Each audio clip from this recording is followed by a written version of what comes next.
The iconic Kevin Costner movie Paul Newman turned down. This was a much better part. Every actor who grew up watching Paul Newman on screen would have loved nothing more than to work with a legendary star who helped define an era.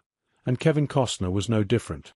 Even though he was raised on a steady diet of John Wayne and John Ford westerns, which goes without saying based on his evident love for the genre, Costner was one of many enamored by Newman's piercing blue eyes and effortless command of his craft. They eventually got the chance to work together, but it wasn't Costner's first attempt at acquiring his services. The results were hardly spectacular though, even if Luis Mandoki's romantic drama Message in a Bottle was a resounding success that made its budget back almost 4 times over from cinemas.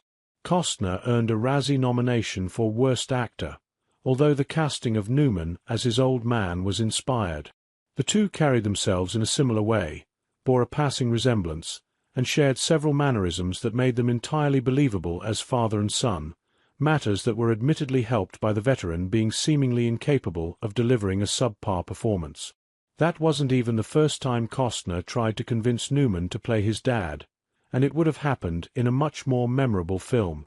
Then again, does anyone really remember too much about The Bodyguard other than a couple of scenes and Whitney Houston's all-conquering cover of Dolly Parton's I Will Always Love You?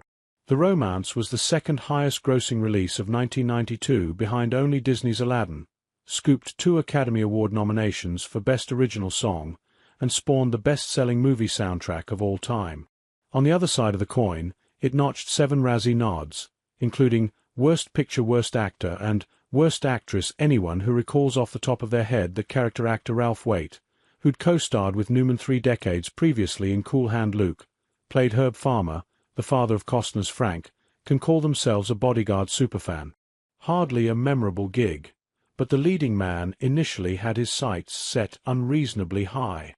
I wanted Paul to play my father in The Bodyguard, but he couldn't do it, and I'm glad now because this is a much better part. Costner admitted once he'd finally checked it off his to-do list. He's just great. I've been a fan of his for years, and to finally get to work with him was a big high, and actually, I think we're a good match physically. I think he looks like my dad. Presumably, Newman would have taken 3rd billing behind Costner and Houston had he signed on for The Bodyguard. Waite was listed 4th in the credits, and who ultimately ended up taking that spot behind the 2 leads? Gary Kemp of Spandau Ballet in his Hollywood debut, obviously.